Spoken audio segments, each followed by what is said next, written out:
ini korupsi akan menggila-gila seperti itu. Kita lihat apakah misalnya Prabowo mau memberantas korupsi? Tidak mungkin. Tidak mungkin. Kenapa? Prabowo punya 2 kasus di KPK. Berarti sudah bisa diprediksi bahwa orang-orang yang 5 orang terpilih dan kemudian 5 orang Dewan Pengawas adalah orang-orang dia. Jadi kalau misalnya Prabowo macam-macam, kemudian Jokowi perintahkan anak buah di KPK, proses selesai. Itulah tadi saya katakan bahwa dengan 02 menang ini, Jokowi berkuasa sampai 2045. Menegakkan HAM, kasus-kasus HAM yang lama akan ditangani, dibongkar. Bagaimana kalau orang bilang kasus 97, 98, Prabowo termasuk yang menculik seperti itu? Bagaimana bisa mengadili dirinya sendiri dan seterusnya? Belum lagi misalnya nanti Pak Narkoni akan bisa menjelaskan beberapa jenderal yang menjatuhkan hukuman memecat Prabowo sebagai jenderal TNI aktif. Itu kemudian sekarang berada sama-sama dengan beliau. Ini kan Indonesia itu negara aneh bin ajaib betul.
Hasil Pilpres 2024 akan mengakibatkan korupsi Indonesia makin meningkat secara berlipat ganda. Kenapa? Karena biaya yang dikeluarkan oleh mereka baik sebagai pemenang presiden, wakil presiden, anggota legislatif, pusat maupun daerah mengeluarkan sekian triliun rupiah, dan dengan demikian maka salah satu tugas atau pekerjaan mereka begitu dilantik adalah bagaimana mengembalikan uang yang dikeluarkan itu. Ilustrasi salah seorang caleg di Sulawesi Selatan, anak dari menteri yang masih aktif sekarang, dia mendapat suara tertinggi, 150.000 suara di Sulawesi Selatan. Untuk 150.000 suara itu dia bayar 1 juta satu orang.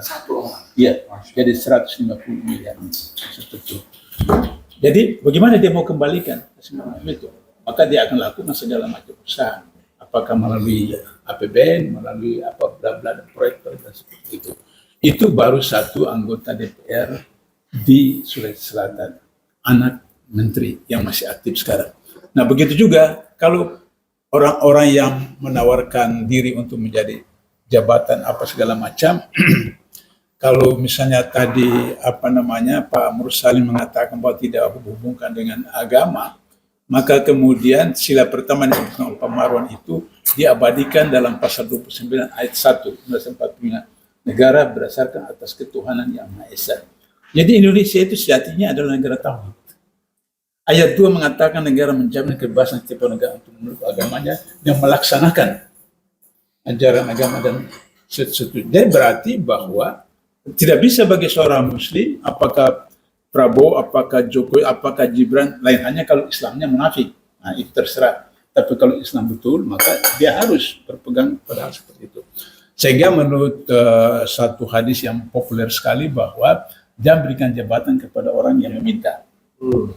Nah, jadi oleh karena itu maka kalau mereka meminta dan dikasih berarti itu karena ada saling menyandra, saling mengikat. Bapak saya pilih, tapi nanti Bapak kasih saya 5 kursi, 6 kursi, 7 kursi, dan bla bla bla seperti itu. Nah itu menjadi satu prosedur. Terus ada yang mengatakan, oh bisa Nabi Yusuf itu meminta jabatan. Padahal Nabi Yusuf itu diminta oleh raja untuk duduk di dekat saya. Jadi diajak karena Yusuf punya kompetensi. Maka kemudian setelah sudah diajak, maka dia bilang, kalau begitu berikan saya untuk mengurusi persoalan keuangan bendahara karena punya kompetensi. Dalam ilmu manajemen itu disebut dengan kompetensi. Jadi jangan sampai kemudian dilantik menteri, baru kemudian 7 bulan ditangkap oleh KPK. Nah, karena tidak punya kompetensi seperti itu. Ada yang menggunakan dana bansos menteri sosial beberapa belum setahun, kemudian sudah seperti itu. Nah, jadi oleh karena itu maka ini korupsi akan menggila-gila seperti itu. Kita lihat apakah misalnya Prabowo mau memberantas korupsi? Tidak mungkin. Tidak mungkin. Kenapa? Prabowo punya 2 kasus di KPK. Pesawat terbang yang setelah protes dibatalkan. Itu. Tapi sudah bayar fee. Marriage. Ya. Yang pesawat tua itu ya. Ya, itu. Kata komisi. Anak buah Prabowo bahwa itu dibayar dengan uang pribadi. Sehingga tidak ada menimbulkan uang negara. Saya katakan di Undang-Undang Tindak Pidana Korupsi itu hanya 2 pasal yang bicara tentang kerugian keuangan negara. Pasal 2 dan pasal 3. 28 itu tidak ada kerugian keuangan negara. Gratifikasi tidak ada kerugian keuangan negara. Menyuap tidak ada kerugian keuangan negara. Jadi itu masuk dalam pasal percobaan. Karena belum terjadi percobaan. Dan pengalaman saya di KPK pernah tahan penjara, baru percobaan. Yang kedua food estate. Food estate itu dibantu kiasan partainya kemudian dilaksanakan. Kemudian anak buahnya Prabowo mengatakan itu uang pribadi tidak pakai. Tetap saja bahwa di dalam ketentuan pengadaan barang dan jasa, satu proyek yang di atas nilai di atas 250 juta itu harus dilelang. Ini miliaran, triliunan, tidak dilelang seperti itu. Jadi meskipun dia pakai uang pribadi, tapi itu melanggar ketentuan. Kalau iya pakai uang pribadi. Kalau katakanlah betul seperti, tapi tetap kena. Sehingga Jokowi akan menggunakan itu. Kalau Prabowo macam-macam, dia akan suruh KPK. Kenapa? Pansel yang dibentuk oleh Jokowi sekarang itu 5 orang menurut undang-undang, tidak disebutkan berapa orang pemerintah, berapa orang masyarakat, hanya disebutkan unsur pemerintah, unsur masyarakat. Tapi sudah disebutkan deklarasi 5-4. 5 pemerintah, 4 masyarakat. Berarti sudah bisa diprediksi bahwa orang-orang yang 5 orang terpilih dan kemudian 5 orang dewan pengawas adalah orang-orang dia. Jadi kalau misalnya Prabowo macam-macam, kemudian Jokowi perintahkan anak buah di KPK proses selesai. Itulah tadi saya katakan bahwa dengan 02 menang ini Jokowi berkuasa sampai 2045 karena dikendalikan seperti itu. Nah, oleh karena itu maka tidak ada pilihan lain bahwa harus kita melakukan usaha upaya, saya garis bawahi pernyataan saudara Refli, konstitusional, ya, konstitusional. Apakah angket, apa saja, kemudian ke MK, apa segala macam seperti itu, ke DPR dan seterusnya. Sehingga kemudian mudah-mudahan, insya Allah, anggota DPR, anggota MK dapat hidayah, semenjak mereka, ini kalau dibiarkan nanti tambah berbahaya dan seterusnya. Nah, kemudian bisa melakukan hak angket, dan hak angket itu bisa sampai kepada pernyataan pendapat bisa sampai ke MK. Ya, tapi tadi Bang Abdullah mengatakan bahwa sulit bagi Prabowo untuk melakukan satu kebebasan karena ada pengawasan itu.